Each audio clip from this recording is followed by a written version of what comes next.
जंगल में एक तालाब के पास राजा और रानी हर दिन सुबह आया करते थे और गुजरते हुए नवयुवक राहगीर से अपनी बेटी के रिश्ते की बात करते थे। एक दिन उस रास्ते से एक नवयुवक गुजरा।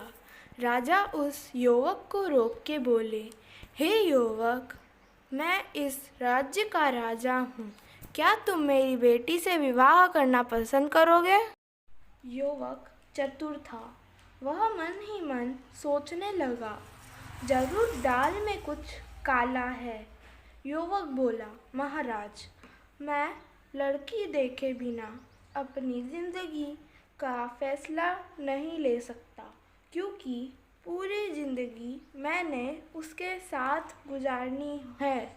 महाराज बोले, ये मेरी बेटी है, मैं और महारानी इसके लिए युवक वर की तलाश कर रहे हैं। युवक ने मेंढकी के तरफ देखा तो वह आश्चर्यचकित हो गया। भला एक मेंढकी राजा और महारानी की बेटी कैसे हो सकती है? युवक, महाराज, मैं आपसे क्षमा चाहता हूँ, मुझे विवाह का प्रस्ताव मंजूर नहीं है। इतना कहते ही युवक वहाँ से चल देता है। अपने दामाद की खोज में राजा रानी को 1 वर्ष गुजर जाता है, लेकिन उन्हें अपनी मेंढकी बेटी के लिए उन्हें कोई वर नहीं मिल पाता है। इस सहम से महारानी बीमार पड़ जाती हैं। महारानी की यह अवस्था देख महाराज को चिंता होती है। वह सुबह तालाब जाकर महारानी के पास रुकते थे। एक दिन सुबह सुबह एक नवयुवक तालाब के पास से गुजरता है। सुनिए जी, युवक आसपास देखता है, उसे आश्चर्यचकित होता है, अरे यहाँ तो कोई भी नहीं है। अरे यहाँ तो एक मेंढकी है। जी हाँ, आपने सही पहचाना, मैं ही आपको आवाज़ दे रही थी। युवक बोला, तुम एक मेंढकी होकर स्त्री की आवाज़ कैसे निकाल सकती हो? मेंढकी बोली, यह एक लंबी कहानी है। मैं इस राज्य की राजकुमारी हूँ। मेरे रिश्ते के लिए अलग अलग राज्य से राजकुमार मुझे देखने आते थे। मेरे माता पिता भी मेरी शादी को लेकर बहुत खुश थे। एक दिन एक राजकुमार मुझे देखने आया। उसी समय एक ऋषि भी वहाँ आ पहुँचे। ऋषि का आतिथ्य सत्कार नहीं कर पाए, इसीलिए ऋषि क्रोधित हो गए। ऋषि बोले, राजन, तुमने एक ऋषि का अपमान किया है, तो आज से तुम्हारी बेटी मेंढकी बन जाएगी।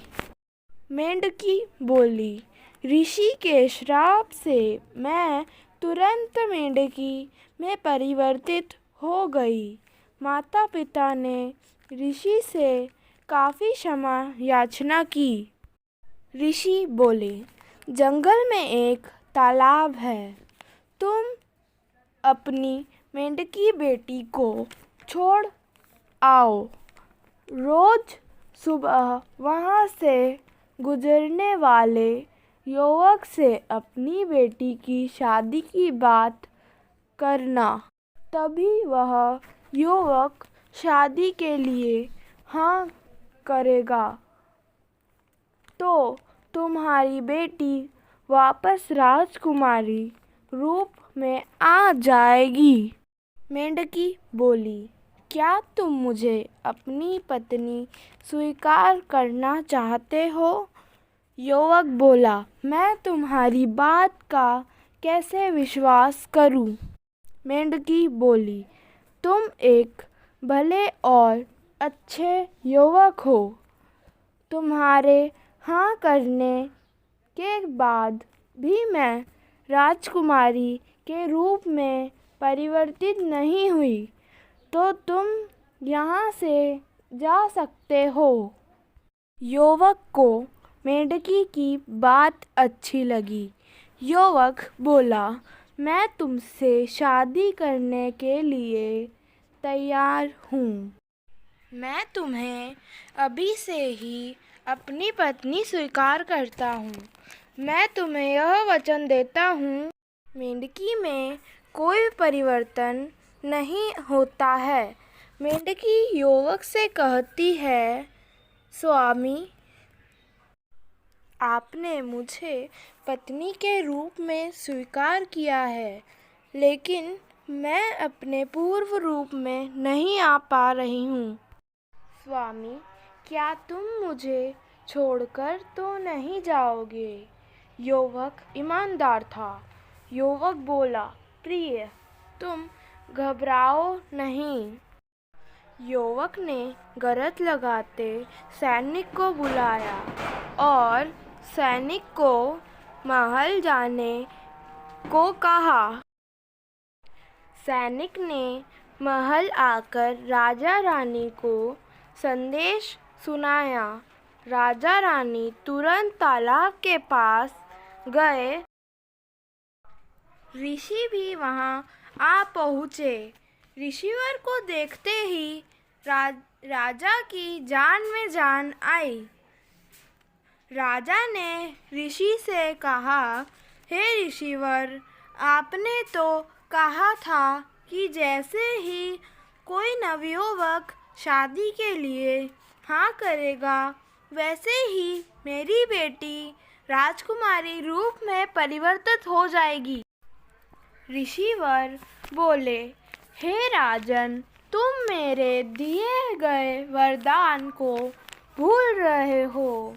ना तो मेरे द्वारा दिए गए श्राप खाली जाते हैं, ना ही वरदान। राजा को ऋषि की वरदान याद आता है और राजा युवक से पूछता है, क्या तुम मेरी बेटी से विवाह करना चाहते हो? नवयुवक राजा से कहता है, हाँ महाराज, मुझे यह शादी का प्रस्ताव मंजूर है। इतना कहते ही मेंढकी राजकुमारी रूप में परिवर्तित हो जाती है। राजा रानी धूमधाम से अपनी बेटी का विवाह नवयुवक के साथ कर देते हैं।